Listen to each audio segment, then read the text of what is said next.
85 million people dead. Entire cities reduced to ashes. Nations erased from maps.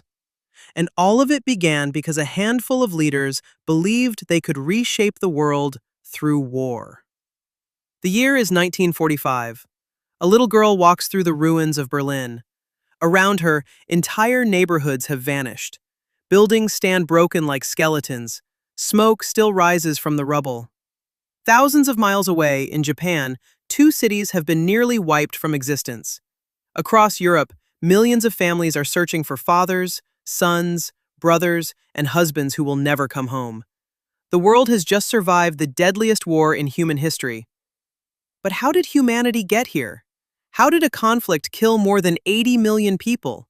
And why did so many nations become trapped in a war that consumed almost the entire planet? To answer those questions, we need to go back to the end of another war. The year is 1919. Germany has just lost World War I. The country is exhausted. Its economy is shattered. Its people are angry. The Treaty of Versailles strips Germany of territory, military power, and national pride. Many Germans believe they are being punished. At first, life continues. Children go to school, workers go to factories, families try to rebuild. But beneath the surface, resentment grows. Then everything gets worse. In 1929, the Great Depression crashes into Germany like a tidal wave. Banks collapse, businesses fail, millions lose their jobs, food becomes scarce, hope begins to disappear. And when people become desperate, they often look for someone who promises easy answers. That man was Adolf Hitler. He was not Germany's first politician. He was not Germany's most experienced leader. But he knew exactly what people wanted to hear. He promised jobs. He promised strength. He promised revenge against those he blamed for Germany's problems. Most importantly, he promised to make Germany powerful again. Crowds filled his rallies, support grew rapidly, and in 1933, Adolf Hitler became the leader of Germany. At first, many believed he would simply rebuild the country. They were wrong. Hitler had far bigger ambitions. He dreamed of creating a vast empire across Europe. He believed Germany deserved more land, more resources, more power, and he was willing to use force to get it. Across Europe, leaders watched nervously, but few wanted another war. The memory of World War I was still fresh. Nobody wanted to relive that nightmare.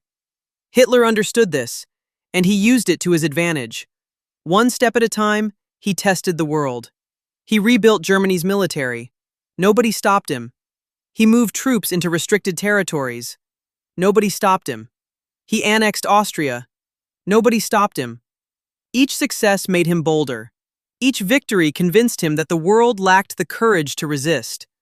Then came September 1st, 1939. As families across Poland slept peacefully, German forces prepared to strike. Before sunrise, warplanes appeared overhead. Bombs exploded across cities and towns. Tanks thundered across the border. Soldiers advanced in overwhelming numbers. The invasion moved with terrifying speed. Within hours, Europe realized that peace was over. 2 days later, Britain and France declared war on Germany. The Second World War had begun. At first, Hitler seemed unstoppable. His armies swept across Europe with astonishing speed. Poland fell. Denmark fell. Norway fell. Belgium fell. The Netherlands fell. Then France collapsed. One of Europe's strongest nations had been defeated in a matter of weeks. The world watched in disbelief. By the summer of 1940, Nazi Germany controlled much of Europe. Only one major enemy remained: Britain. Hitler expected Britain to surrender. Instead, Britain chose to fight. Night after night, German bombers crossed the English Channel. Air raid sirens echoed through London. Families rushed into shelters. Children slept underground. Entire streets disappeared beneath explosions. Yet Britain refused to break. The Battle of Britain became Hitler's first major defeat. For the first time, the seemingly unstoppable German war machine had been challenged. But Hitler wasn't finished. In June 1941, he made a decision that would change the war forever. He invaded the Soviet Union. It was the largest military invasion in human history. Millions of German soldiers crossed the border. Thousands of tanks rolled eastward. Entire Soviet armies were destroyed. Cities fell one after another. For a moment, it seemed as though Hitler might actually win. Then winter arrived. Temperatures plunged far below freezing. Vehicles stopped working, supplies ran out, soldiers froze where they stood. The quick victory Hitler expected never came. Instead, Germany became trapped in a brutal war that would drain its strength year after year.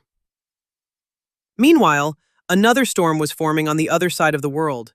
Japan had spent years expanding across Asia. Its leaders believed their nation needed more resources and more territory. But one obstacle stood in their way: the United States.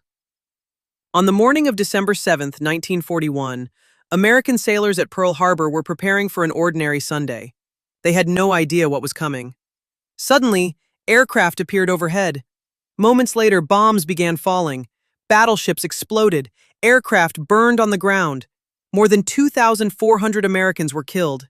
The attack shocked the nation. The next day, America entered the war. Now the conflict truly became global. Millions of soldiers fought across continents and oceans. Massive naval battles erupted in the Pacific. Tank armies clashed in North Africa. Entire cities became battlefields. Yet the greatest horror was happening away from the front lines. Across occupied Europe, the Nazi regime carried out the Holocaust. Millions of innocent people were targeted simply because of who they were. Families were separated. Communities disappeared. Lives were erased. By the end of the war, approximately 6 million Jews had been murdered. It remains one of humanity's darkest chapters. By 1942 and 1943, the tide finally began to turn. In the Soviet city of Stalingrad, one of the bloodiest battles in history unfolded. Soldiers fought for individual buildings, for single rooms, for staircases. When the battle finally ended, Germany had suffered a devastating defeat. The myth of Nazi invincibility had been shattered. From that moment onward, the Allies pushed forward. In the Pacific, American victories weakened Japan. In Europe, Soviet forces drove westward. Britain continued fighting, and the industrial power of the United States flooded the battlefields with weapons, tanks, ships, and aircraft. Then came June 6, 1944, D-Day. Before dawn, thousands of ships crossed the English Channel. More than 150,000 Allied soldiers headed toward the beaches of Normandy. As the landing craft opened, many ran directly into enemy fire. The beaches became scenes of chaos and sacrifice. But the invasion succeeded, and with it came the beginning of the end for Nazi Germany. Less than a year later, Allied armies closed in on Berlin. Germany was collapsing. Its cities were in ruins. Its armies were exhausted. Its defeat was inevitable. In April 1945, Adolf Hitler died inside a bunker beneath Berlin. Weeks later, Germany surrendered. Across Europe, church bells rang. Crowds filled the streets. The war in Europe was over, but the Pacific War continued. Japan refused to surrender. American leaders feared an invasion could cost millions of lives. Then history entered a new age, the atomic age. On August 6, 1945, a single bomb destroyed much of Hiroshima. 3 days later, another destroyed much of Nagasaki. The world had never seen such destruction. Faced with overwhelming devastation, Japan surrendered. On September 2, 1945, World War II officially ended. When the smoke finally cleared, between 70 and 85 million people were dead. Entire cities had vanished, empires had fallen, and the world would never be the same again. The United Nations was created. The Cold War began. New technologies emerged, and humanity entered a new era. But perhaps the most important lesson was this: the deadliest war in history did not begin with bombs or bullets. It began with fear, with anger, with economic hardship, and with leaders who convinced millions that war was the answer. That is why World War II remains more than history. It is a warning the world can never afford to forget.